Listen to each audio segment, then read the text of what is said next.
Development and Culture Committee. Nice to see you all. Thank you for joining us this evening.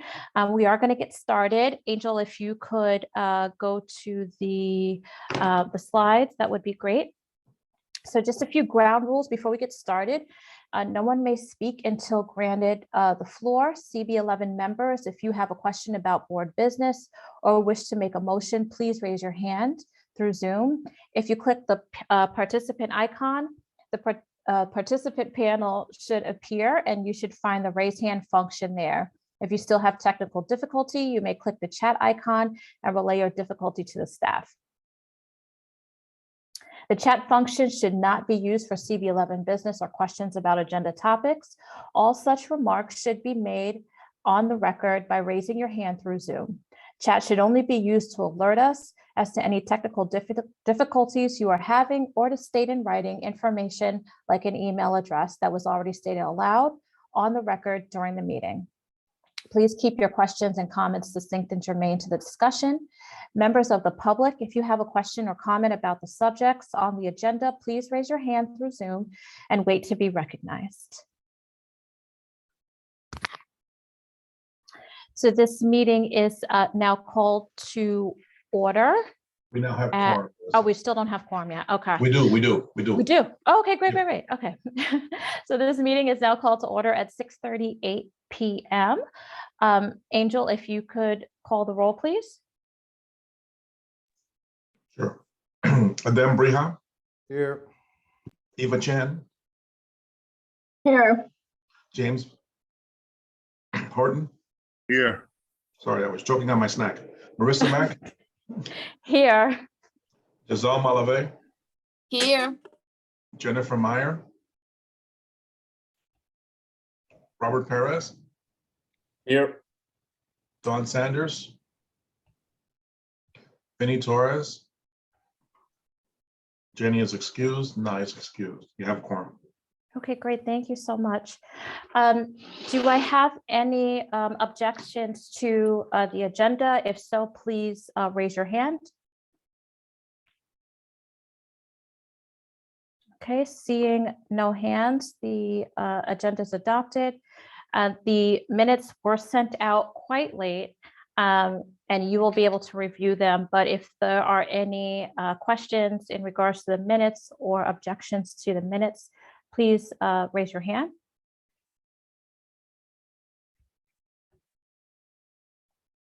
Okay, seeing none, the minutes are adopted. Angel, if you could move forward the agenda. Thank you so much.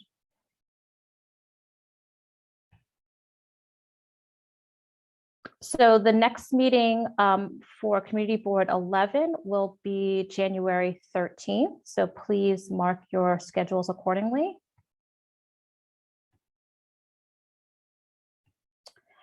So just a few updates before we start our discussion.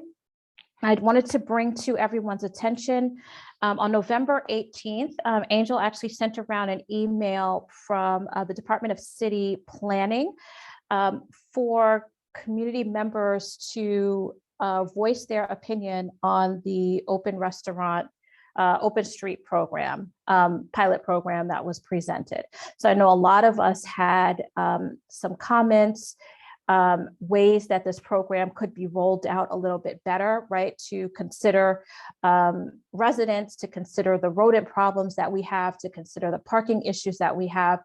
So I really want to encourage all of the members here to go back to that email and to vote, and also to put in your suggestions, right? A lot of people had comments at the full board.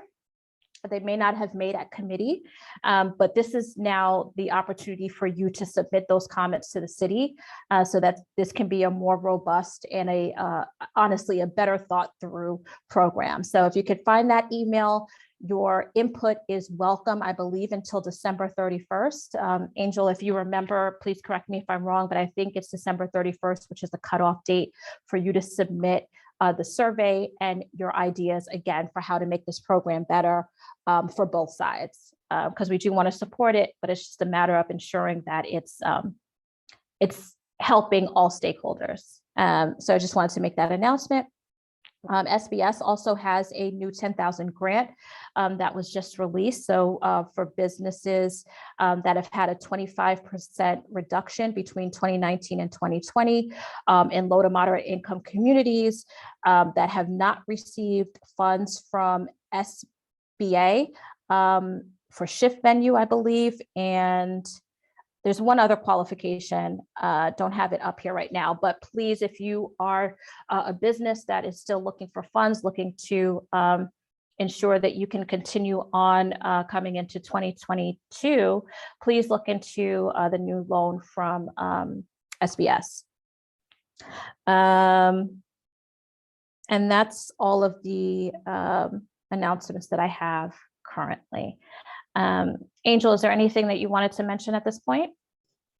Well, that's it. Okay, so moving forward, Uptown Grand Central, Carrie, I know it's Wednesday. I'm not sure if she's on. Carrie, are you on the line?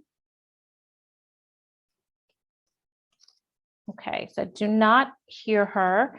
I know they are continuing with the market, the night market at La Marqueta. And there's more information on their site in regards to that, which is great. And they are also continuing, obviously, with their ongoing initiatives throughout the community. So please check into their website to see all of the events that are coming up. I am going to move on to Union Settlement. I'm not sure if Jackie or Pablo is on the line. Hi, Marissa, I'm here. I'm not sure if Pablo is here, though. Pablo, Okay. are you here? Okay, I guess not. I just have some brief updates for Buy Local. We did 3 holiday markets over the past 3 weeks. The first one was at Santiago's Beer Garden for Small Business Saturday. And Marissa stopped by to get her cookies. Thank you, Marissa. The second one was at Church of the Heavenly Rest on December 4th. We had 17 vendors, including Barcha. I think Lori Bell is on. And the last one we had was at Metropolitan Hospital. We had it in the lobby last Friday. They were all 3 very, very successful. Combined, all our vendors made $11,209 combined. Awesome. Thank you Yes. for reporting back. That's awesome. I mean, because it's great to know that events are being held, but always want to know what the outcome is. So Yes. Thank you for reporting back, and glad that they were able to get some additional funds through the events. So thank you for reporting. And I'm not sure if you know, I know Pablo's not on. How are you guys moving forward with the low interest loan? Nothing. We're not. The grant is 100% done now, and we have not even Started with the loan yet. we don't know yet. Okay. Just moving Yeah. along with that. In Okay. the next couple of weeks, we'll have a better idea.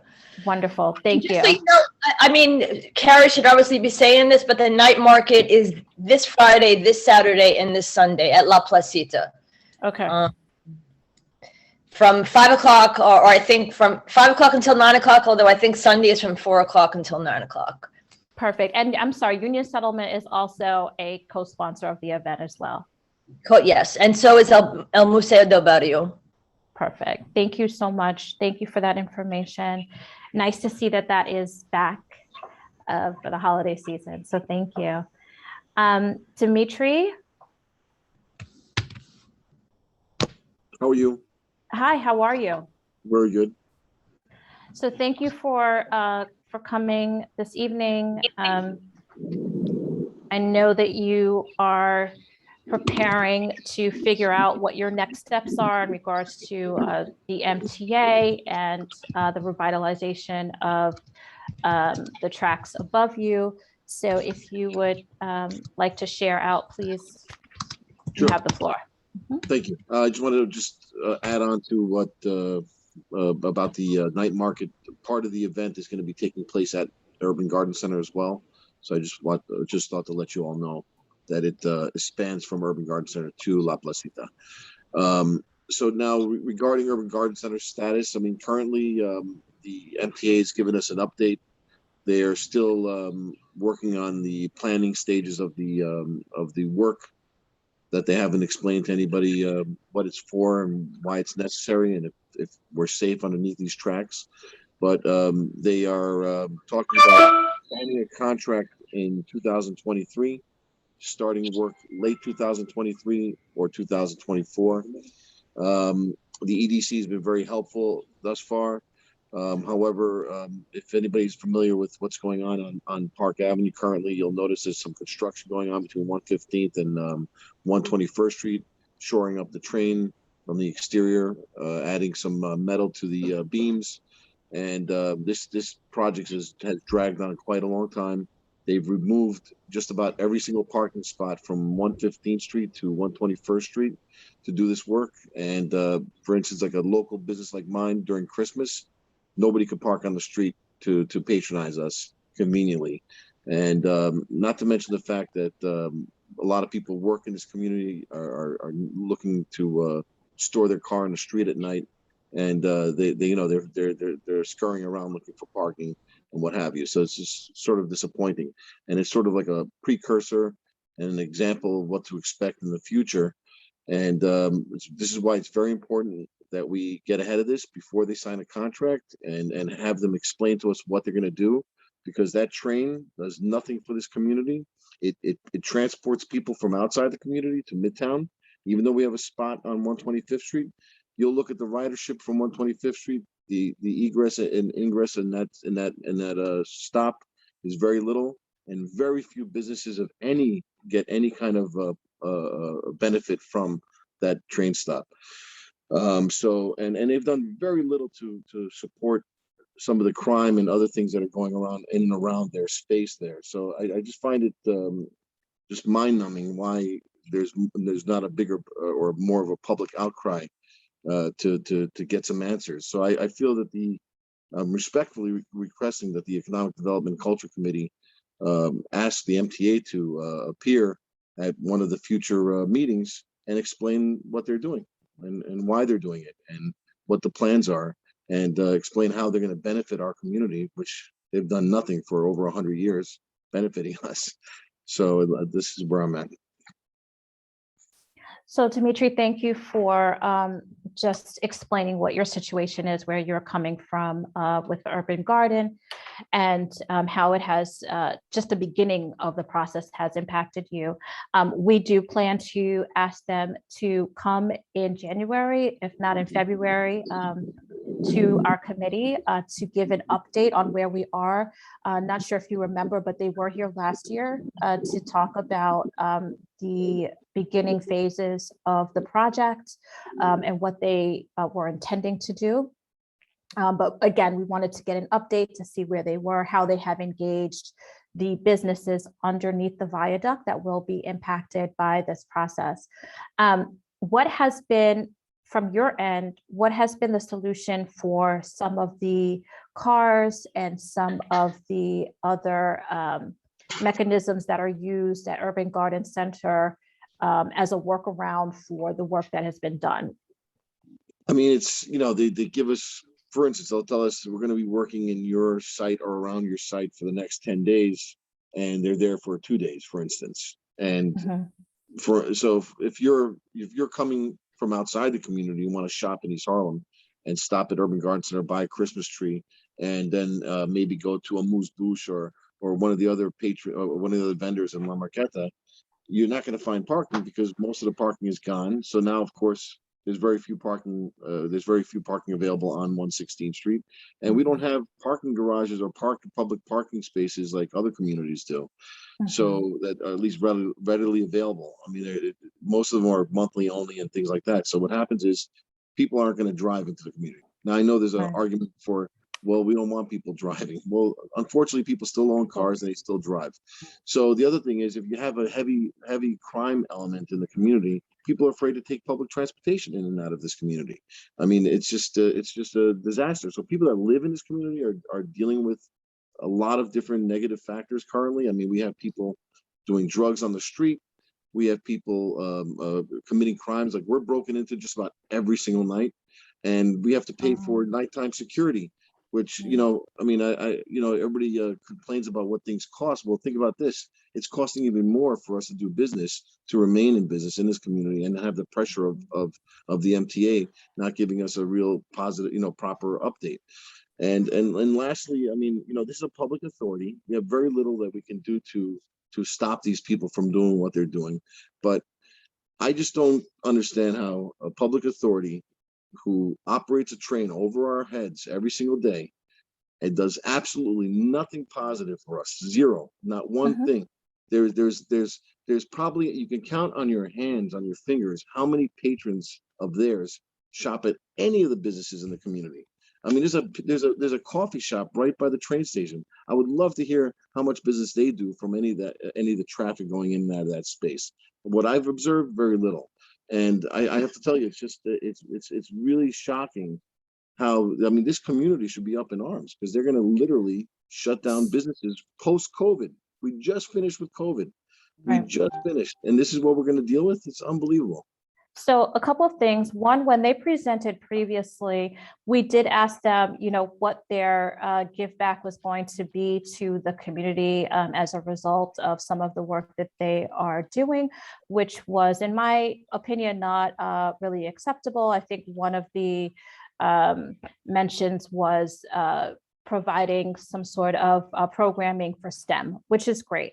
And that is nice. I feel that that should be one of, if anything, one of the ways that they can give back in addition to, you know, jobs. They also mentioned that I think people working in the community would benefit some of the restaurants because they would be buying from there, which again is temporary, very minimal.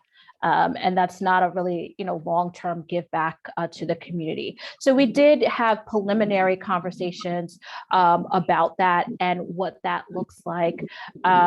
But again, we will be asking them to come back and presenting them, you know, with some further questions as to, you know, what are the things specifically that they can do. We mentioned to them having some sort of support for local artists and, you know, buying into supporting them for doing artwork in the train station. We talked about jobs. We talked about putting back into the revitalization of the community as well. So I think when we have them back in January, the conversation is going to be more around how are you not only helping the community going forward, but how are you ensuring that businesses around the viaduct will be able to sustain, right, as this goes on? And then what are the plans to ensure that everyone that is impacted by this work will be more or less protected, right? Because we are in a low to moderate income community. Yes, your business is right underneath the viaduct. And so I know that it's completely impacted by this work and already has been, and it hasn't even gone into a full effect yet. So I wanted to just note too, because I thank you for sharing your view on what's going on in regards to parking, because honestly, we have also received some, you know, I know this is hard for you because they're doing work, but we've also received some just complaints about like maneuvering around that area and people being able to move, the safety, I guess, with some of the lifts and I guess the cars within that site. So we're going to have to, I guess, figure out, you know, a way that's safe for people to be around, also patronize the garden, but also safely be able to move around your location. Because we wanted to also address that as well. So just putting that out there as a note to you. I know that it's difficult because they're obviously doing work. People can't park. There's not a lot of parking around there. Park Avenue is narrow. So in regards to people stopping to get things, that's kind of almost impossible to do. But I do think that we need to also ensure that we are keeping that area safe while still ensuring that you are able to also maintain business as we move forward. So happy to take any questions that people have. Dimitri, I will be sure to let you know if we will have them either in January or February. But also too, when they present, we will be able to let them know, like, look, you know, here are a few more specific things that you can do to impact the community. And also, how are you protecting the businesses that are within the catchment area of what you're doing? Thank you. Are there any questions right now as it pertains to the work of the MTA viaduct and or the businesses within that area?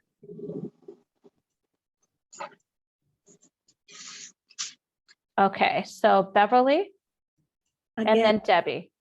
Oh, again, okay. good evening to everyone. My question is, how long, gentleman just spoke that the project, Dimitri. Mhm. Dimitri is said that this work is supposed to start, I guess, or you said between 2023 to 2024. Is that in writing? I mean, is that a set date? And if so, how long do they anticipate the repairs to last? Well, unfortunately, there's very little information. And Okay. being a public authority, basically raising billions of dollars from the federal government recently to pay their bills. And you hear all this stuff in the news about all the overtime they're paying people in the honor system and all this other nonsense. There's absolutely nothing believable that comes out of their mouths other than I do want to just jump in quickly, I'm sorry, and just say that they did provide a rough estimate in terms of the timeline, Beverly, if that was your question in regards to the work and when it's going to take place and when it's going to be done. Yeah. I don't have that specifically off the top of my head. Angel, I'm not sure if you know, but they did provide that information. Slated, they have done some preliminary work, but it's slated to start this year. Okay, what I've noticed, and I'm not sure, but there's a vacant lot on 127th Street and Park Avenue. It goes from 127th Street to 126th Street. And I've seen them put in a lot of barricades over there, and I'm wondering if the MTA has leased that area out for staging of equipment. In regards to the parking, we're losing parking for this, we're losing parking to other things with the bikes and everything. And they just had a meeting yesterday. I'm so glad that Angel posted it in the emails about the Department of Transportation, about how they're gonna, increase bike lanes and everything. So we're losing a lot of parking. I was wondering if it was possible for MTA to provide a parking space for any vacant spots, like lease a vacant spot in the community for additional parking for the people who's going to be displaced, because there's going to be no parking on the Park Avenue side. I think that would be something that would benefit the community, and something that they can give back, since we're going to be losing so many, parking spaces. I myself am a driver, and parking has become very, very difficult during all times of the day. And then it's at times that we, because we live in a zone that has a lot of public transportation, so a lot of new buildings don't even have to have any contingency for parking when they build up new housing. So if the MTA can lease out any parking spaces for the community, I don't know how that would work, or give us a discount in the parkings that are here for community members. Maybe that's something that should be at least brought to the table as a solution, especially for Consideration. Right. No, absolutely. And thank you for sharing that. I think I think that is definitely something that will be on the table, in addition to, how we are going to make room for the businesses that need to be displaced. So I think in terms of I too am a driver, but I think our priority first would be, how are we going to ensure that the businesses overall are okay? And Right. then, and then also throw in the mix, how are you going to, or what are your solutions for the lost parking that is going to take place as a result of this as well? With the businesses, because if they're gonna buy from Yes, any place, you could say, well, if you buy from you here need that. for Mhm. parking at this facility right now, Right. or No, absolutely. up to a certain time. Perfect. Yeah, no, absolutely. I agree. And then, when we have this conversation again in either January or February, that will certainly be something that we can bring up and discuss at that time. So thank you for sharing. I just wanted to move on to see if we had anyone else. I know Debbie, you had your hand up. Are you? Yeah, I did. Can you hear me? Yes. Good evening, everyone. My name is Debbie Quinones. I'm with the Friends of Art Park Alliance, but I'm also a member of the board of directors of the La Marqueta Vendors Association. And one of the things that I think is important to ask or suggest is, has there ever been a meeting that we have brought together the MTA and EDC, which seem to be these two storms that have impacted the top of the Marqueta and below the Marqueta in a way that continues to devastate the capacity for the development of infrastructure. And I find that with EDC pushing different narratives for vendors, it just seems very difficult to navigate above and below the Marqueta. So what I wanted to suggest was, if there was any way to bring all of these folks together, because for years they've just been operating on, and I don't mean the pun, but on two different tracks, right? So that's something that is clearly becoming, the weight of that is becoming almost unbearable for the vendors and folks like Dimitri that continue to push forward.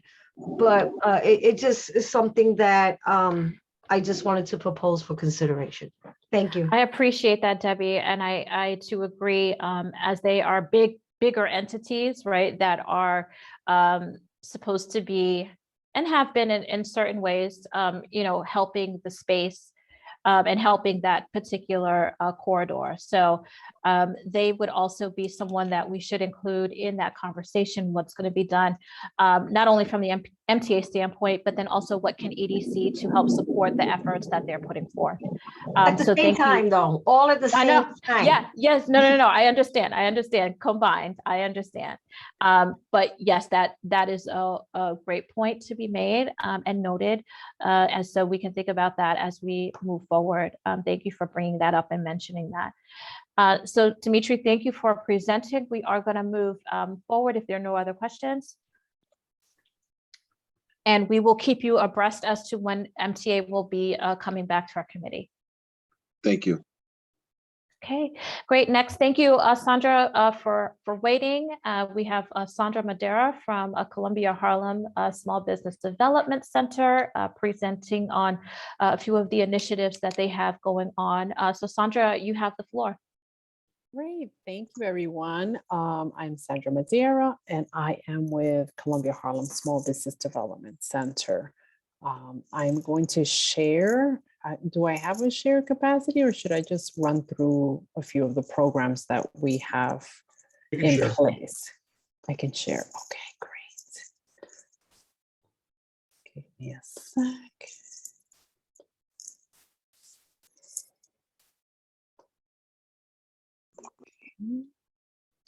Can everyone see that?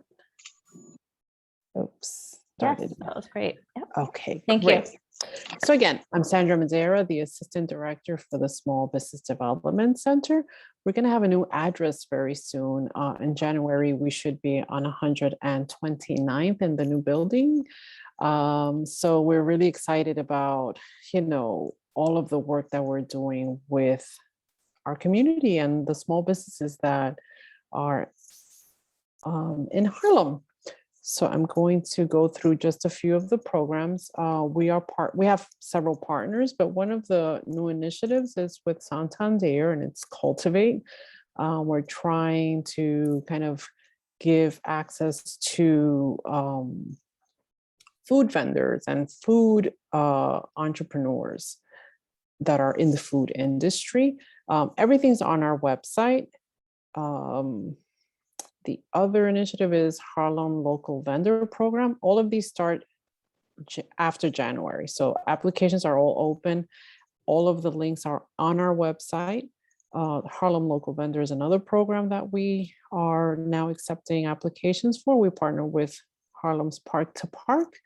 And again, that's the website there, so you can apply. And it's not just for food industry entrepreneurs, we have all different kinds of industries kind of going through this program. And it's just to open it up to people that are, interested in either starting a business or are currently in business. And last but not least, we have a new initiative with Columbia. Columbia is doing See You Grow. This is a program that's been done before, runs from February through December. Most of these programs run for about a year, 12 months, 10 to 12 months.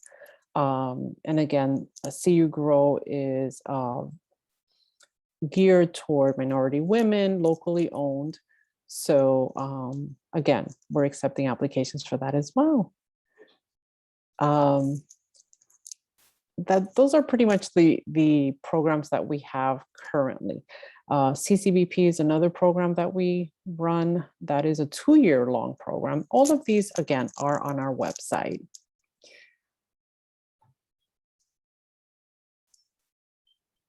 Okay, thank you.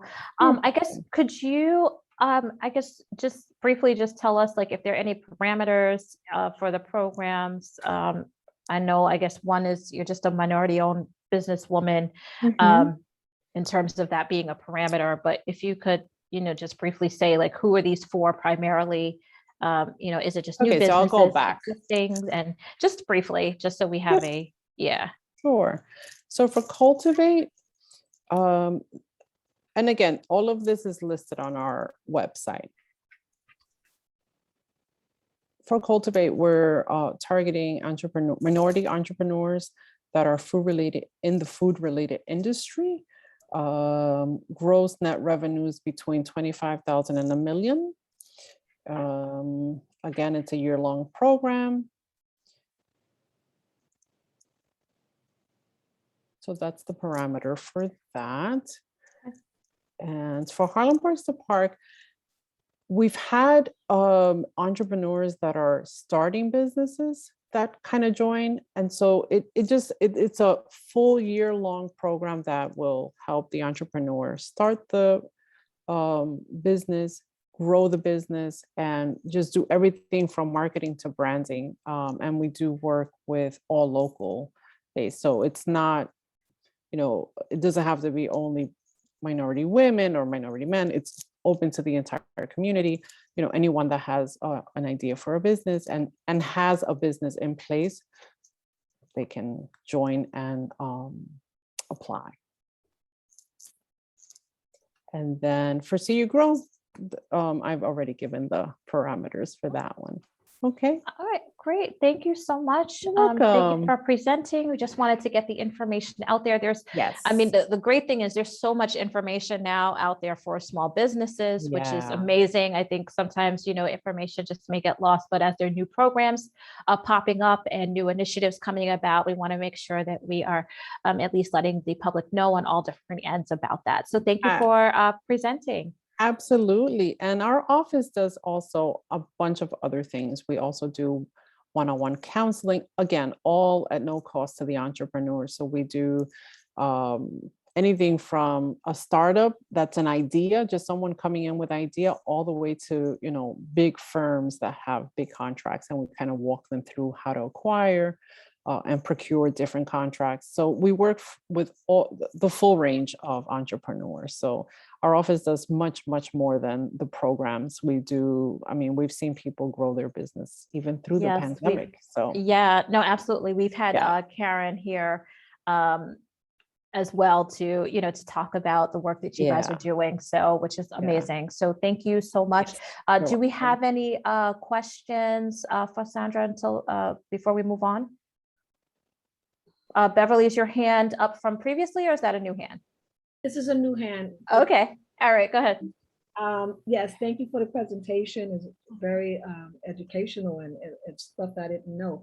My question is, you said you're going to be at a new location. Can you give the full address for your new location? Oh, sure. Let me get that for you guys. Thank you. They just literally sent it out a few days ago, so I had not had a time to even look at that. So let me just pull that up really quick. It is the new buildings that are going up on the Manhattanville campus. So give me 1 second.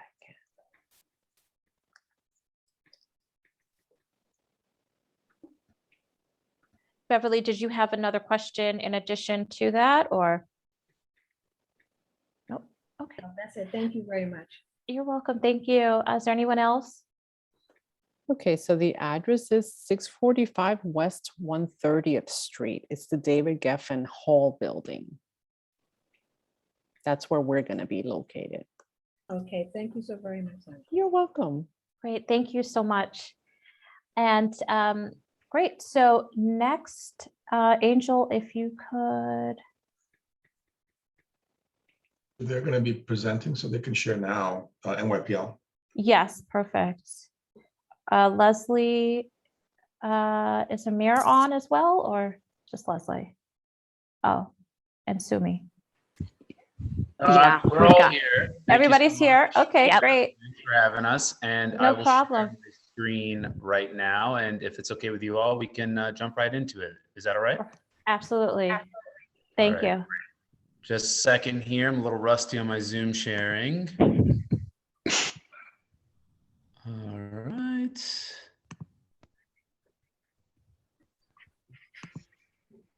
All right. Can everybody see the first slide?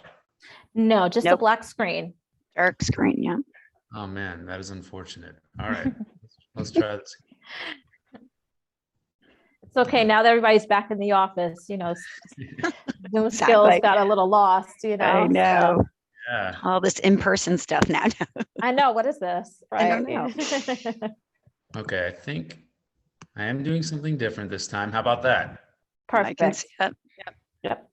Okay, fantastic. We are all here, virtually and physically. Thank you all so much for having us this evening. We're very excited to be presenting about this fantastic project happening at the 125th Street Library.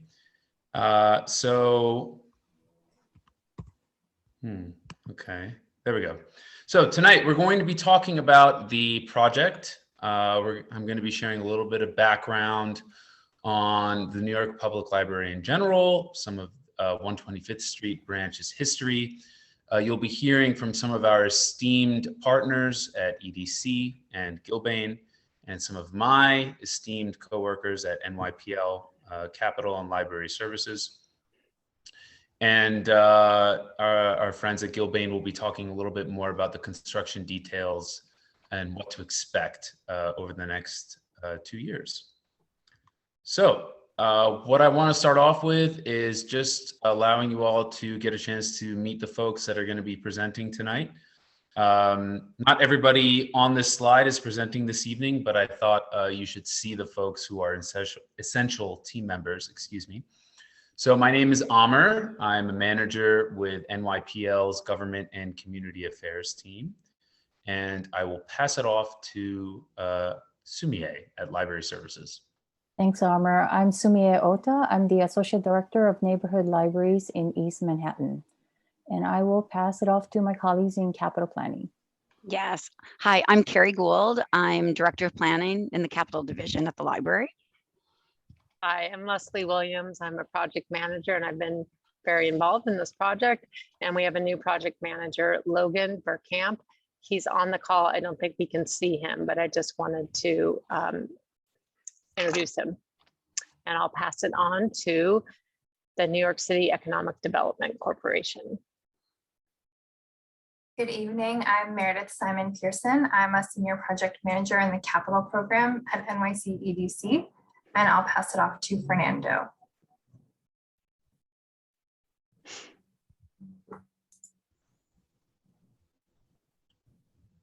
Is Fernando here? Maybe not. So Fernando's not here, so Amanda? Right to Gilbane there. Okay, so I'm Amanda Brink. I'm the project manager for the Gilbane construction team. And our team also has Erica Allenson, who's the senior project manager, and we have a superintendent, Adam Feit, and also a project engineer, Miko Vale. Great. Thanks, everybody. So a little bit about NYPL that you may already be very familiar with, but we service the Bronx, Staten Island, and Manhattan. We have 88 branch libraries and 4 research facilities. And one of those branch libraries is 125th Street, which I have circled on our map here. You can see all of our locations. And I just wanted to also mention that, again, very excited about this project. It's been a long time coming. We were very happy to be able to get it restarted amid the sort of throes of the pandemic. It's a $21 million investment in the library. So we're really looking forward to sharing more of the details about this. And I will turn it to Sumie, who will talk a little bit more about the branch and some of the demographics and statistics. Sure. So to give you some historical background of the library, as you know, it's located on 125th Street between 2nd and 3rd Avenues. It was built in 1901 with funds from Andrew Carnegie, designed by McKim, Mead, and White. And here are some numbers to give you some ideas on the type of usage we have at this location. We serve the East Harlem community. A big portion of that community comes from Ward's Island, for example. So pre-pandemic, we had about 99,000 visits with 38,000 circulation and approximately 9,500 program attendance. Since the pandemic, the numbers have dropped, but this was one of the first locations we reopened after the initial shutdown. And as you can see, we had about 59,000 visits, approximately 19,000 circulation, and about 5,000 program attendance. And I'm going to pass this off to Carrie, my colleague. Okay, hi everybody. As you saw from the image, I mean, this building, it's a beautiful building. We are very excited to turn it back to its former glory and also bring it into the 21st century. So in 2016, $100 million was put in our budget to renovate 5 branches. So this branch is part of a larger program where we're renovating 5 Carnegies. A second one is in Fort Washington. As Amr mentioned, it's a $21 million project.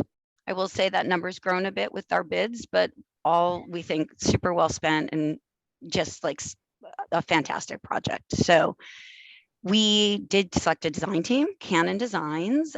They're actually designing 2 of the other branches. They've been a great partner for us.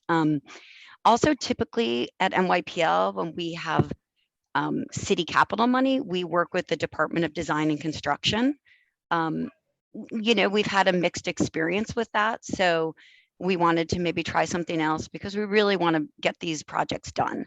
And we've teamed up with EDC on some other things. And we really felt this project's moved quickly and efficiently, and we were able to open up branches and turn them back over to patrons quicker than usual. So this is the route we're going. We've got a great team. You met, some of them were introduced earlier. So we are excited about that. And one benefit of working with EDC is we were able to bring on a construction manager very early in the process. And in these old historic buildings, this is a really important thing because we need probes. There's all these things we don't know about that are behind those walls. So it was really helpful to us to have Gilbane on board. You know, they're a fantastic CM. We've worked with them in the past. So we really are really pleased with the team. You can go to the next slide, Amr. And one thing about this renovation is it is soup to nuts. It is everything. And this building, as beautiful as it is, needs lots of interventions. It presently doesn't have an elevator. We will be putting one in. So all the floors will be accessible. Public restrooms on every floor that are accessible. A children's floor, a teen space, all new building systems, new roof, new windows, new finishes. So it will really be this fantastic, almost like a new library, while we're also respecting the historic past of it. It is a landmark building. The designs were approved by landmarks. So we're really excited. I mean, we're starting soon. We think it's such a great benefit to the community. And we really want to be here tonight. We understand construction can be a difficult thing. You know, listening to the comments earlier in the meeting, we recognize that. And we just want to be here and be your partner and really be accessible. So I'm going to turn it over to Leslie, and she's really, oh, sorry, I forgot this schedule. We're starting for real in January, you know, just a month away. And it will be about a 2-year process. And we say we'll reopen, just so everyone knows, at the end of construction, the library spends some time, you're going to get a full new collection, new computers, all of that. So we have a little time for setup of that. So we are hoping to open either late winter or early spring of 24. So I'm going to turn it over to Leslie, and she's going to run through some of the design plans for you. All right. So Leslie, there you go. Thank you. Thank you, Carrie. Yeah, so I have some renderings and some floor plans from the design process that I will share with you. This is the site plan, as Sunie said. We are on 125th Street between 2nd and 3rd Avenue. And the next slide. And this is the facade. As Carrie mentioned, it's a landmark building, so we really can't change anything, and we don't want to because it's beautiful. So we're just cleaning it up and restoring it as needed. We are providing the new accessible ramp and also redoing the steps at the front entrance and providing a new banner and new lighting fixtures to match the existing. Next slide. And this is a section of the building kind of cut through the front entry doors, going from 125th Street to the back of the building. And this drawing really just represents on the first floor, you can enter the building either via the ramp or the steps. You enter a much larger, grander vestibule. You can take steps up to like the main ground level, or you can take a lift. And that first floor will be the adult floor. There's a reading, this grand reading table. There's lounge seating. There's a welcome desk, and the perimeter is lined with bookshelves. The second floor is the children's floor. And again, we have a desk for the children's librarian. We have a meeting room. We have PCs, and we have a great story time area. And then going up to the third floor, we have the teen area at the front looking out onto 125th Street and the staff area at the back. And I do want to say each of these floors, they have public restrooms. You can access each floor via the stairs, the grand staircase, which we are just, we're keeping, but we're cleaning it up a bit. And then there's the new elevator. So you could take that as well. And then at the very bottom, the basement level, we are providing several meeting rooms, large meeting rooms and smaller meeting rooms. So the next slide. So then I have some floor plans just to show you. This is the basement level. Like I said, there's some large meeting rooms and the smaller meeting rooms and the bathroom and a lot of mechanical because we have a whole new mechanical system. And Next we will slide. say, hopefully the community board can use some of these spaces to meet in the future. I mean, that's really the goal of some of these bigger spaces that we've designed in for community use. Exactly. Yeah. Thank you. And then this is that first floor, the adult for the adults. And you can just see, like, just picture these are 22-foot tall ceilings, and you have these huge windows at the front and the back. So there's just an abundance of daylight. It's going to be really nice. Next slide. And this is the children's floor. Same thing, tall ceilings, large windows, and we have a meeting room towards the front to the left on the slide. And those are glass partition doors, so we can close off that area to be a meeting room, like for a classroom, or we can open it all up so the whole floor is open. And then we have the PC table, and then at the back we have this great story time area on a large rug, and they have their own bathroom. Next slide is the teen floor, and here you'll see they're on the left side of the space. Again, they have a meeting room that can be opened or closed with glass partitions. You'll see some more lounge seating here, which is appropriate for the teens, but they also have like homework tables, and they have several, an area for laptops and PCs. And then at the back is the staff area. And we have a toilet room for the staff and one for the teens. So that'll be good. Next slide. And this is the rendering from the design process. This is the view you get when you enter from the street. And so you'll have the welcome desk on the left, you'll have the stairs on the right, and the elevator is at the back, as is the toilet room. But this really demonstrates, like I said, that large volume of space and these grand windows, and you can just see with the light color palette and the daylight coming in is just going to be a very uplifting, refreshing, energizing space. And the final slide, which is my favorite, this is the top floor for the team. We are right now at the top, you'll see those clear story windows, which have been boarded up for years. So we are exposing those. And you can just see this teen area has this fun lounge seating, like I said, the meeting room with the partition doors. And I just think it's going to be a really great space for the teens. And I think that's it. Thank you. Thank you very much, Leslie and Carrie. Very exciting updates. Yeah, so I want to talk a little bit about something that's very important to us, which is library services during closure. We know how essential the services each branch provides are to all of the communities that we service. And that is why in what I like to call the before times, before the COVID-19 pandemic, we had a very structured process for creating something called a temporary services plan. And the goal of the temporary services plan was really to ensure the continuity of the most essential programs and services that a library provides to the community during closure. And so there are a lot of different ways we can do that. And just as an example, some of these things that I'm talking about, it could be tutoring, it could be computer literacy, adult computer literacy classes, it could be ESOL classes, it could be after school classes, it could be story times, whatever a branch manager identifies as a priority, something that really should not cease during closure.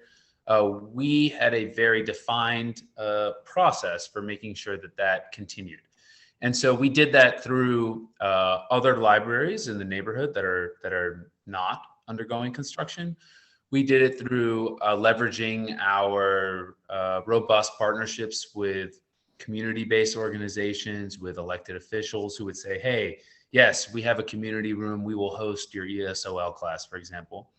And then of course our bookmobile, which is a great stopgap measure, quite literally a mobile library that allows patrons to check out books and use free Wi-Fi, etc. Now, obviously, it is no longer the before times. Things have changed so much. And it has been a challenge adjusting to that new reality.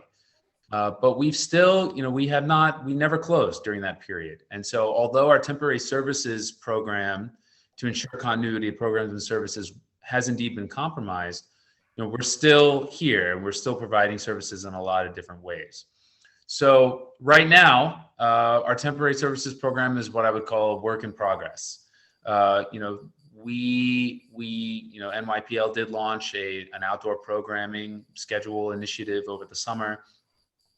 We're still in touch with community partners for each of our branches. And so for 125th Street, some examples would be Union Settlement, Children's Aid Society, Millbank, among others.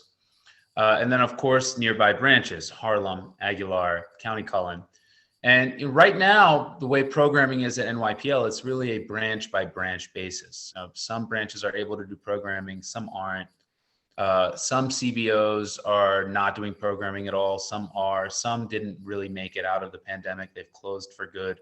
But definitely rest assured, we are trying to do as much as we possibly can in order to maintain as much programming and services as safely possible. So we are, my team is regularly in contact with branch managers, asking them, what it is they can preserve, who are they talking to, and seeing what might be possible. So we're adjusting to the new reality, which is uncertain, which is ever changing. I do want to give Sumie an opportunity to talk a little bit more about this as well. Sure, thanks, Amr. So I just would like to add that, one of the things that people come to the library to see are the staff. And all of the staff from 125th Street have been reassigned to nearby locations so that they can maintain their relationship with their communities and hopefully see some familiar faces until we reopen in the brand new building. So they're all in Harlem, Aguilar, and County Cullen libraries, and they continue to provide services one thing we learned since the pandemic is that, we can deliver program virtually. And so the staff who have been reassigned to new locations, they're continuing to deliver the virtual programs, although they're doing them from different locations. So I'm hoping that some of that, we can maintain the patrons from the library, although we're closed in that manner. And if some of you are wondering, Velma could not make it today, so I'm pinch hitting for her. I know how much you love Velma, but she is in the neighborhood as well. So I just wanted to reassure you of that. Yeah. Thank you Love so much. Velma. Velma's the best. I So know do you. we. That's why I had to. I was like, I'm sure they're saying, why is she talking and not Velma? So yeah, she's fine. I'm just pinch hitting, Angel. Thanks very much, Sumie. And I also wanted to add that one thing that is not uncertain is the bookmobiles. They are up and running, and they will be on a set schedule, visiting the neighborhoods of closed branches on a regular basis, likely around 2 times a week at a minimum. And we're looking into seeing how we may or may not be able to expand that service. So I just want to turn it over to our construction team. And I think Amanda is going to talk a little bit about the logistics of the plants. Yes, so just want to give you guys an idea of what you'll be seeing on the street. So we'll be putting up a construction fence, which is highlighted in blue there in front of the building, and also a fully netted scaffold along the front and rear of the building. We will be maintaining a 6-foot walkway, so you'll be able to use the sidewalk as normal. And there'll be flagged people at either end as needed to sort of stop you from crossing if we're loading or unloading something from the building. And also the bus lane is going to be utilized from 10 to 3 for deliveries. So just to give you an idea of the timeline, you'll be seeing those things. We'll be putting the sidewalk, shed, and scaffold up beginning in January, and it should come down in the summer of 2023. Like I said, the bus lane is going to be utilized throughout construction. And we will be doing demolition and abatement beginning also in January, and it should be complete in the fall of 2022.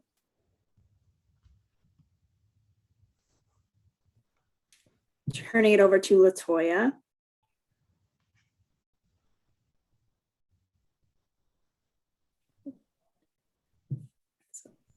LaToya is our community liaison from Works in Progress. And she's going to be putting together a monthly newsletter for you guys. And she's going to be doing emails and reaching out to everybody in person. And you can, if you have any concerns, you can always reach out to her. Her email's there. And I guess just from the library and from the capital construction side, like we really do want people to know, like we want to be your partner. If there are issues, let us know. I mean, you can have my email, Almer's, LaToya's, and like we want to keep the lines of communication open because again, construction's hard and we know that, and we just want to try to like get this great asset out to the community as soon as possible. But we're all probably going to feel a little bit of pain in there, so we just want to make sure you know you can come to us and we'll do what we can to help. So I guess that's really okay. No, absolutely. Thank you guys so much for presenting. Armor has been in constant communication with us throughout the pandemic, just keeping us abreast on everything that's going on in regards to the library. We are extremely happy. I'm sure Angel has mentioned this as well, but we are extremely happy as this has been something that has been on a line item for our budget request in terms of things that we want to see in this community. One of them being an update to our library. So we're happy to see that this is moving forward when so many projects in the city have not been able to because of COVID and because of other issues that have happened. So we are really happy to see that this is still moving forward. I'm sure you are aware that there are some developments that are also going on within the community right across the street from where you guys will be working. And so I think that's going to be a benefit for that area overall as well, right? To have as a space and a resource for people that are obviously here, but also one of the developments we know for sure has 75% affordability. So as people also come in, they'll have a resource that's right there as well to utilize and make use of. Overall, there are a number of things that I'm just very excited about in regards to this project. The fact that you have community space, that's a big accomplishment. The continued space for the community. My ask, as always, when there are new initiatives, or not new initiatives, but new construction and new spaces where there will be additional people needed, is obviously workforce, and how you are thinking about hiring any additional individuals from the community as you move forward with this development, whether it's within the space to run some of the spaces that you have for the teens or the kids, or any of the programming. So just offering that. Not sure if you guys have thought through that yet or what that looks like, but obviously an ask from us always is that you look from, within the community to fill those roles. And I think that's the benefit for the library as well, right? If there are people that they are familiar with, that they know from the community, that's a draw for them to continue to come in and to utilize your services. So just throwing that out, but I also wanted to open it up for other community members to speak on this. But again, very happy with this project, what it's going to do for the community, the fact that you have been in constant contact with us, and it's going to be a great revitalization. So Eva. Hi, thank you for giving us an update of this project. I have two questions. One is, you said that a lot of the library comes from Watt Island. I'm wondering if there are ways to provide service on Watt Island for them, because we also hear quite a lot of complaint about Watt Island not having enough social services. So if you have some sort of mobile van and ability for people to get Wi-Fi access, I think it would be greatly appreciated.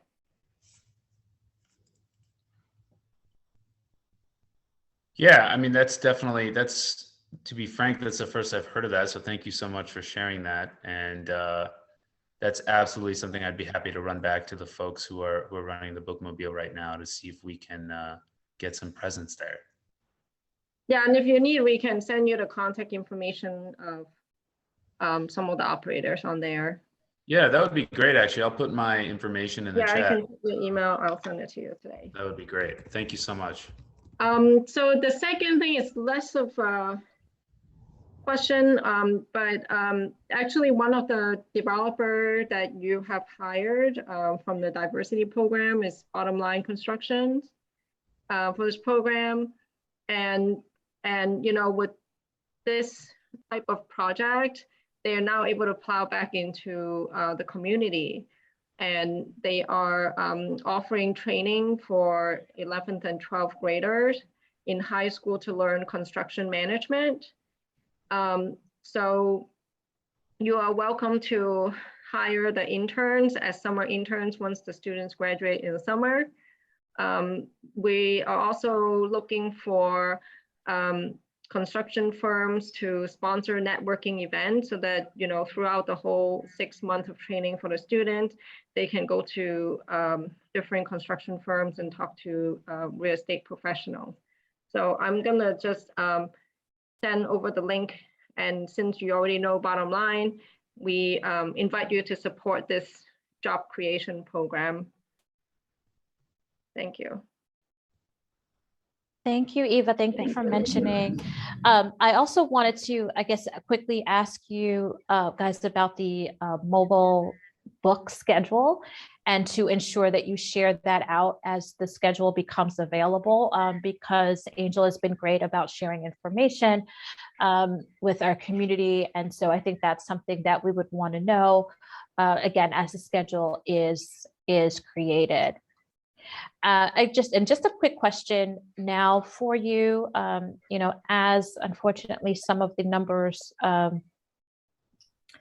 are rising regarding COVID. We don't know what that's, what that's looking like and when we're going to get out of this. But I know that you had mentioned the temporary service plan. And do you see that as something that, you're thinking about in terms of using the space in other non-conventional ways, I guess more, or even more so as we move forward, depending on what the climate looks like?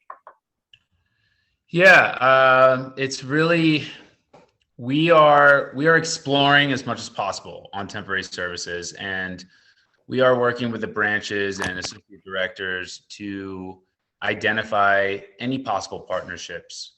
We actually just had a meeting about a month ago about this with my team and all the branch managers and associate directors to say, like, we need to pick this back up. Let's see what we can figure out. But it really truly is a work in progress. It's incredibly uncertain and it varies branch by branch. But absolutely, we're working on it. So there are some branches that have come to us and said, hey, this elementary school wants to host story time, for example, or this CBO actually has community room space and they're comfortable hosting programming at X number. We do want to, we want to set this up with them. So what we've done is we kind of said, we've said go to our branch managers, go for it, see what you can find, come back to us and let's refine a plan. And that's kind of where we are right now. Well, if we hear of anything or any ideas, we will certainly send them your way as well for you to consider and see if there's something that could be done at that site. So thank you. Beverly? Yes, thank you. I have two questions. Well, I had two questions. Eva actually asked the first question I had regarding Ward's Island, and I think that idea of having some type of service on the island for the residents over there would be very beneficial to them and the community as well. My second question is regarding the fact that this project is going to be for 2 years. I remember a meeting that we had with Gail Brewer, Borough President Gail Brewer, and she meant, for our attention that the Harlem branch is also going to be closed for some time also. I don't know the time period or if it's still going to be like that. So if both libraries that's in the East Harlem is going to be, in this vicinity, going to be closed at the same time, and if it is, what type of services would you have besides just the mobile buses, like twice a week, to help alleviate some of the lack of not having the libraries for a period of time? Thank you. Okay, Amar, I can jump in on that one. Just because we manage all the construction for the library. Harlem does not have any planned work. So there's really no plan to close Harlem. There is some construction on the block. I believe there's a building going up next door, but that will not close the Harlem branch. That will remain open. Only other project, we do have a project at Aguilar. We are replacing the ramp that goes into the building because it's really deteriorated. Our goal is right now, we are working with DDC and their contractor to, if there are closures there, they would be very minimal. It might be like, oh, we have to close the branch for 1 week while they put concrete down, but we don't at this point anticipate a long-term closure at Aguilar. So I think, maybe just some things got out there, or, buildings, there's so many buildings up there that they got a little mixed up, but no plans to close Harlem. Like I said, Aguilar will have some work, but minimal closures. We'll let you know what's going on there, but that's sort of in that area. Oh, okay. Maybe I got the wrong library site, but I was concerned about having more than one library closed at the same time. So I thought that was, so that's why I asked the question. So thank you so very much for clarifying that. Thank you. Okay, and we too, we try to work around that as much. Sometimes it's inevitable the way construction lines up, but we're really aware and trying to be sensitive to all of that. Thank you. Thank you, Beverly. Okay, so if there are no other questions, again, I would like to thank New York Public Library, all of you, for presenting this evening and just keeping us updated as you move along with this project to make this library even better than it currently is now, and to serve our community, which is what we want. And I think we want to also ensure that we're continuing the partnerships with CBOs and other nonprofits within the community. I think that's extremely important to have certain spaces to do that. So it's great that you guys have checked that box, and that you've also been able to move funds to still get this done. Again, there's been so many pauses on projects this past year. So very happy to hear that. And please keep in contact. Amir, you've been great. Specifically, everyone has, but we've just been really been able to speak with you directly, and we appreciate that as we move forward. Sure. Thank you so much for having us. We're glad Thank we were you all. able to present the project. Thank you. Thank you all. Absolutely. Okay. Thank you so much. Bye-bye. Thank you. Angel, so we are moving forward with our agenda.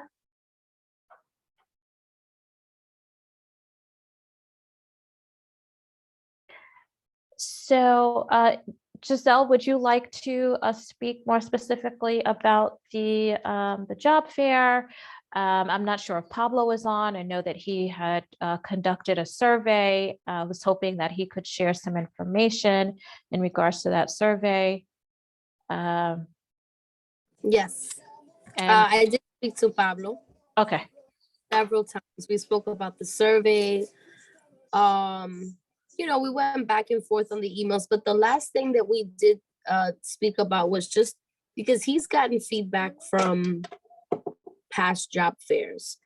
And what he was telling me was that when it comes to the businesses relaying the information of the pay to the person who's applying for the job, I think that's where they have like the disconnection, because you have all these new jobs, right, that are popping up.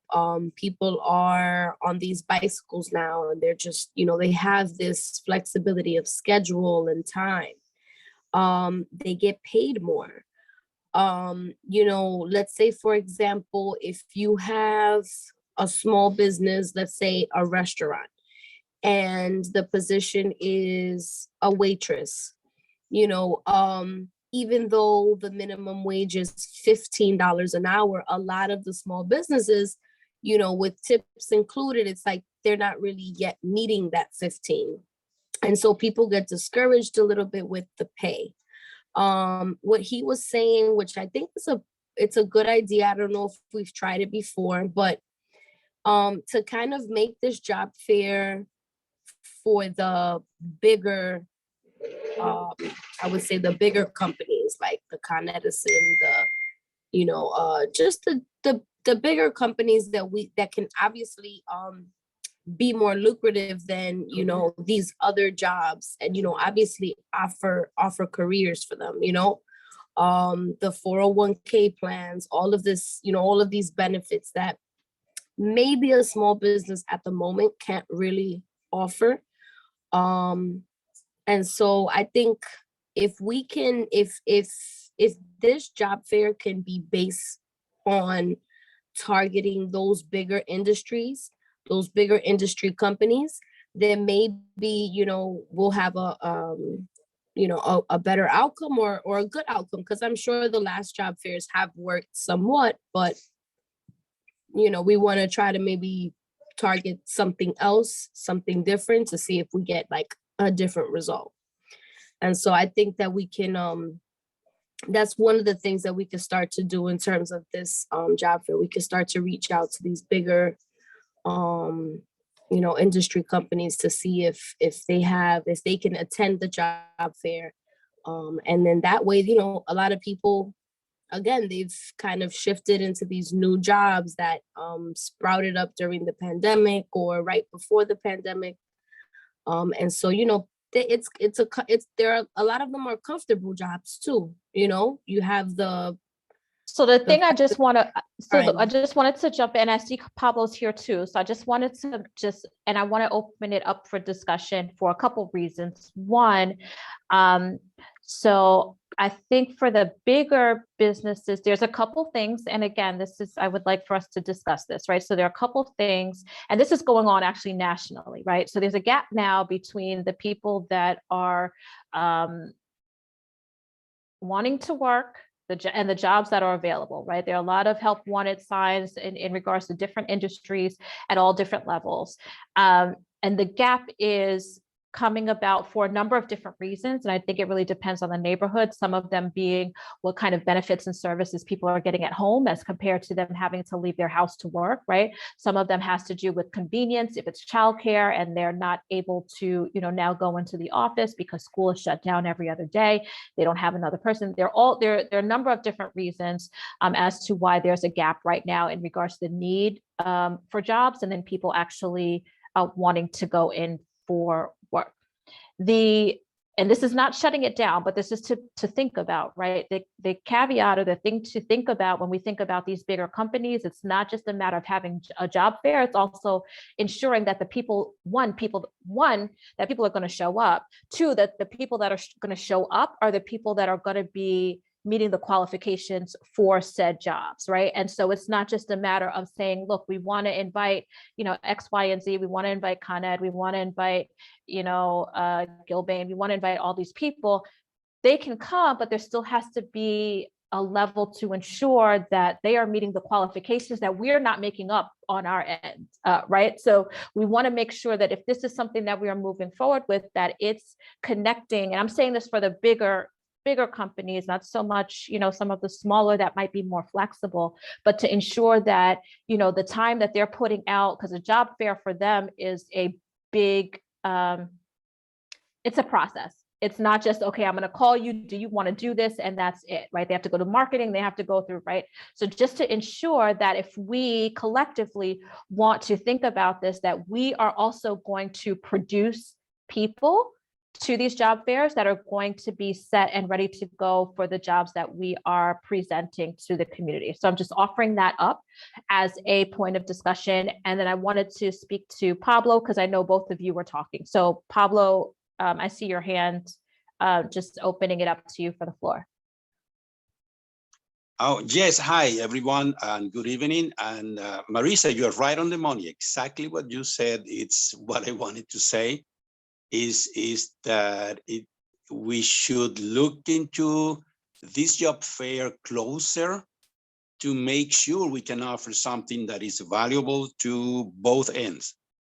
And if we want to, for example, if we want to help the small businesses in East Harlem to find employees that want to come and work, because it's not working. I can see the signs on the window. And people not coming in. And I asked and I inquired through the survey with a small merchant, and they said that nobody was showing up. They were not interested. And the few that showed up asking for a job, they were discouraged about the amount they were going to get paid. And that's only on the side of finding workers for the small business owners in East Harlem. Who need employees. I think it is important to do a little bit more of research to find out exactly what is that amount that would turn them back and say, oh, this is very, very interesting. Let me stop what I'm doing and maybe I'm going to get better working for the small business. I'm not too sure what that amount is. We have to sit down a little bit longer and find out exactly what is the magical number. Having said that, let me tell you something. Most small businesses in East Harlem, they are family owned and managed, and they're not big employers anyway. They do need one, maybe two workers, but even if we can find a good formula, we're not gonna resolve any issue in terms of workforce development in East Harlem, because they are not major employers. They do need people, and we owe to them to find a solution for the hiring process. But I believe if we really want to have big amounts of people placed from El Barrio, we should look into the big employers who may hire each one of them 50 or 100 workers from the district. And once again, they're trying. I see the for hired. I went through the internet through them, and I noticed they are looking for employees, and they're just not coming. They don't want to come because of the pay fare that they are being offered based on their experience or lack of experience, and sometimes lack of education. Education level, I mean, it's not lack of education, is that they don't meet the minimum requirement for the positions that are being offered. We had discussed before this idea of the how do you call that thing, of the internship, the paid internship, and I would love to have an opportunity to sit down with a couple of large employers and explore if this is something that indeed would be attractive to them or not. And if it's not, why it is not, and what we could do to overcome that no and make it into a yes. But that's where we are now. That's from the survey. It provide a lot of information, but nothing that give me, or I feel that we have a green light to put together a job fair at this moment, unless we anyway want to try one crazy shot to the air and see what happens. Pablo, what I would do is, if possible, and Eva, I'm going to get to you just in 1 minute, but Pablo, are you able to send around the results of the survey to us if you put something together, and that could be shared out with the committee, just so we know, what was asked, and then, just how many people were surveyed, and kind of like what the feedback was from that, because as much as we, and not to say, I mean, if this is something, people feel like would be worth the time and effort on everyone's end to do, as much as we would want to have something, it's not just about us, it's also about the people that are going to show up for said event, right? And what they are going to do from their end, even if our heart is completely in it and what have you. There's still other components to it to just address, to think about. Eva? Yeah, I have a similar worry that I don't know if the job fair right now will be able to match our people looking for job with the positions available. And I'm glad that a survey is done. I think one other ideas that we might think about is to get a few of the career coaches or career placement organization that are Harlem based together. We can just have a 2-hour meeting, some sort of forum, to just hear them out, to see what they see day to day on the ground, and to highlight, so identify some gaps, maybe, to see what the community board can help with. And it might not be an event, but if they're truly lacking a big, some big employers coming in to hire people, I think by the community board, if we write letters to these big corporations for them to come in, that might achieve something, Or, some other things that I heard is, construction companies looking for employees, but they don't have the basic certification to work on a job site. Then we can figure out, maybe that's what we need to fund more, is the certification courses.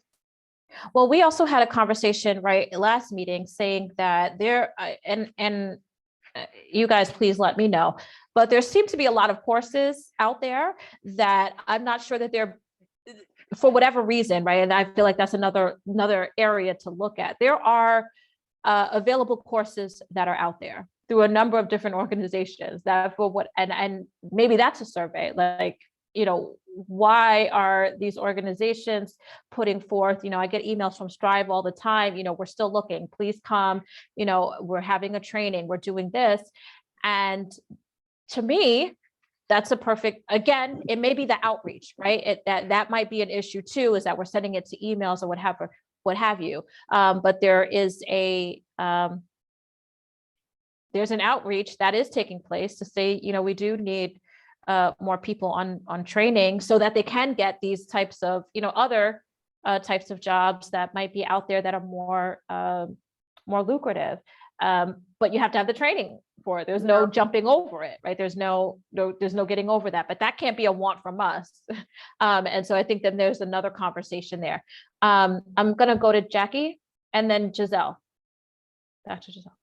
Actually, Eva just answered, sort of said what I was going to ask. Like how, as far as outreach is concerned, how difficult or how easy is it going to be to get like a Con Ed or any of these larger company or MTA or any of these larger industries to come to East Harlem and sit down for a job fair? Well, I think that's attainable. Yeah. I think that's attainable. I think the question is more so if we're putting something together, because again, there are a few steps to doing it, right? We've had a job fair before. So I am, applauding the idea of having this, right? Because we haven't had it in years. But again, this is a completely different environment than before, but it is attainable. I don't want to say that, why would they come here? They would come here.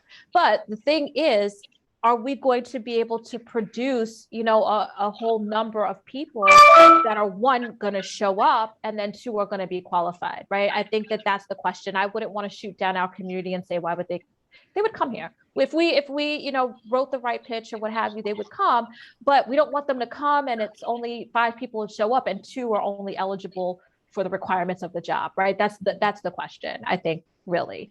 Well, that was the other thing, the question that Eva answered that I had. And I know that the last meeting where this came up, Marissa, I think that you were discussing, because there's so much development going on right now in East Harlem, or somebody, I don't remember, was discussing how, like, East Harlem, how the board guarantees that some of those construction jobs or some of those, electrician jobs, so on and so forth, go to East Harlem residents.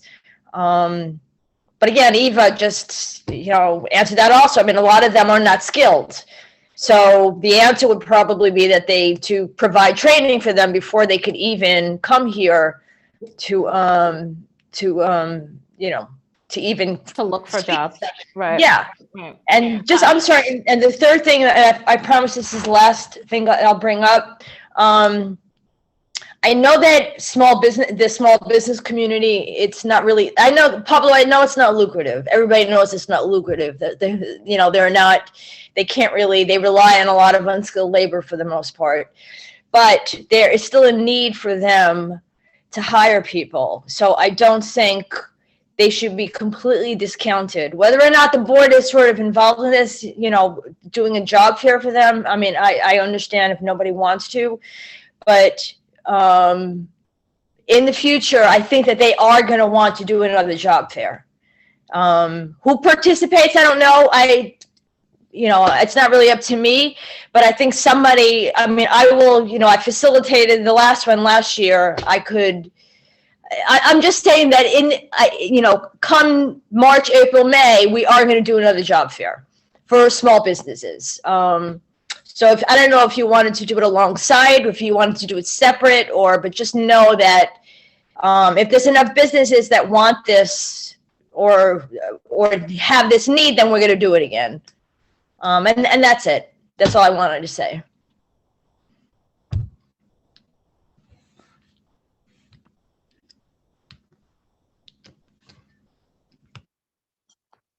Oh, Marissa might be frozen. Marissa, just quickly for the report on the survey, I'm gonna have to work on it because I did it on Google Forms, and it's a pain in the neck to take all these responses put it into a comprehensive report. I don't know how to export it. I'm going to have to do some research, and then I'll be glad to distribute. But at this moment, I have it in front of me, and I don't know how to share it. Sorry, so I just dropped the call.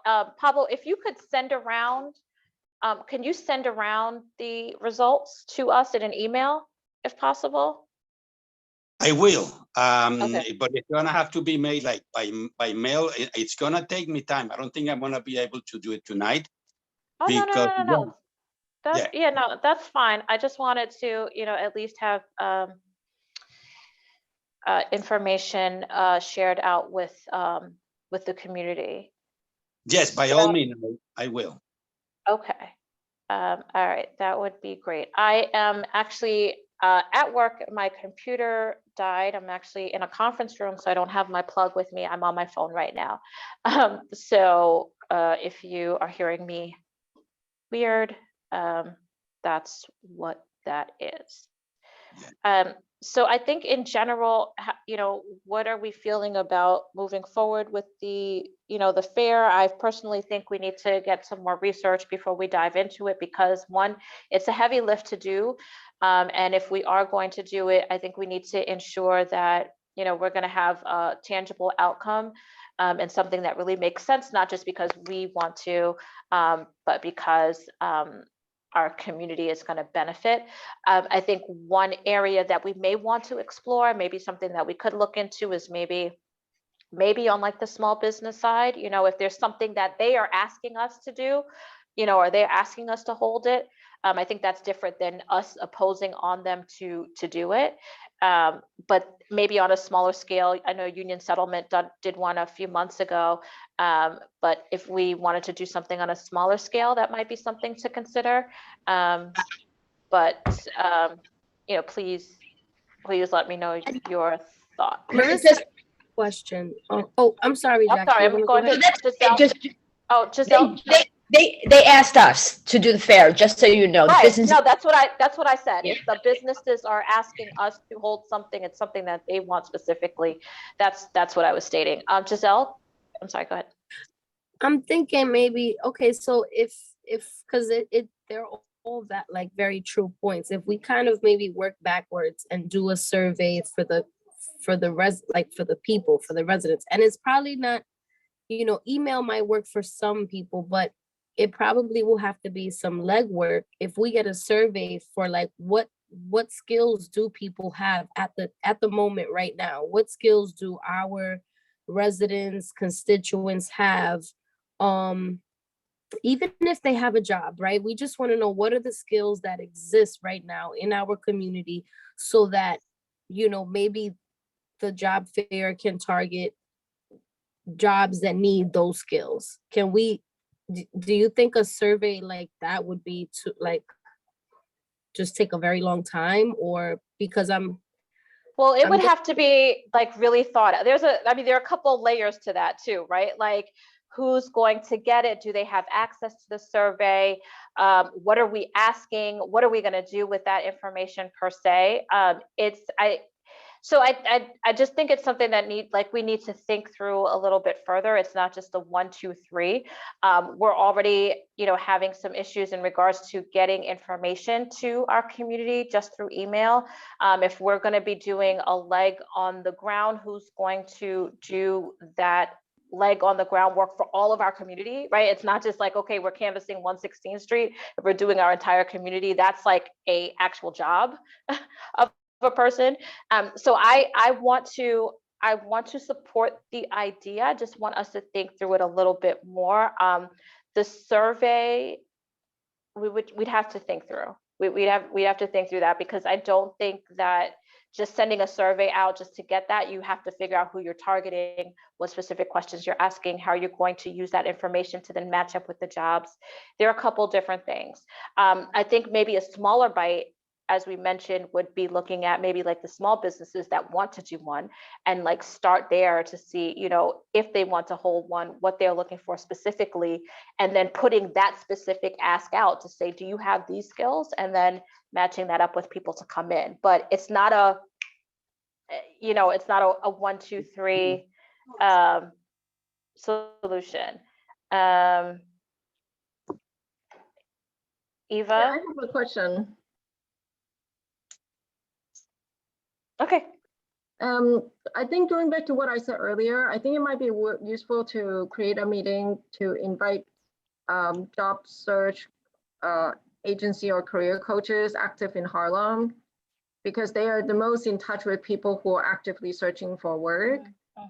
And there are quite a lot of them. So I think even just getting them into a one room will get a better sense of what's happening on the ground, and it might be more accurate than doing a survey.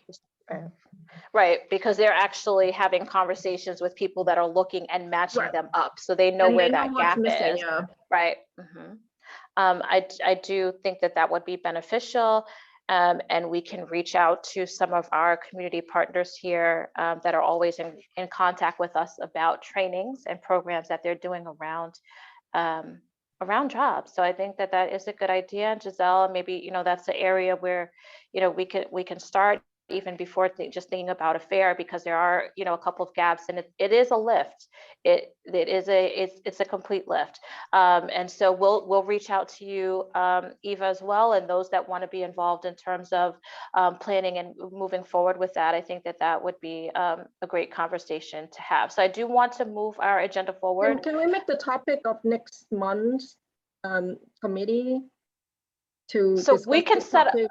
let's figure out a time to set up a meeting to talk about this specifically, so that we can talk to all of our partners and see when we can have a robust conversation specifically about this. Okay. I think that would be the best thing to do at this time.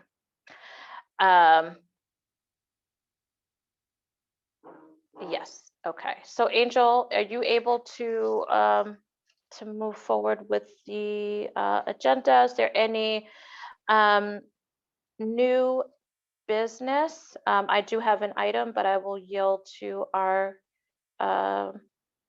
committee if anyone has anything. I don't see, I'm sorry, hold on 1 minute.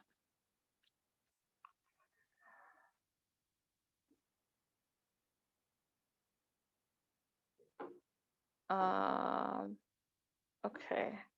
Angel, can you help me with hands? If there's anyone that has anything for new business? Sure, there are no hands up currently for new business. Okay. The only item that I wanted to mention is that as a committee, and Dimitri stated this, I've actually also spoke to a few other business owners over the weekend, that I do believe as a committee, we should put forth a statement regarding the quality of our community right now as it relates to businesses and how they feel about their ability to conduct business in this area, and specifically relating to the number of social services that we have within our community, right? And the ability to create business, the ability to draw people to this community to increase and continue business. And so a letter will be circulating that will come from this committee in regards to, how that affects our businesses, how people are moving forward, and again, the impacts of social services for our community as it relates to economic development specifically. Are there any other new business items? Okay, old business.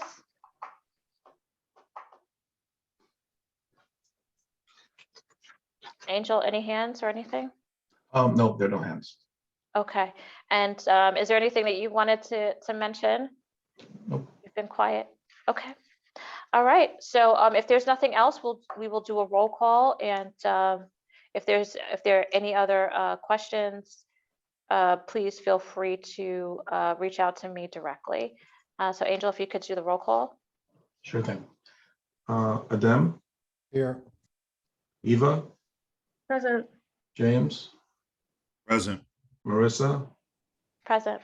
Giselle? Here. Jennifer? Present.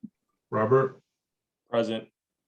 Dawn is absent. Penny is absent. Jenny is excused. Nye is excused. You have quorum. Okay, great. Thank you. This meeting is adjourned at 8:16 p.m. Thank you so much, everyone. Have a good evening. Good night, everyone. Thank you. Good night, everyone. Thank you. Good night, all.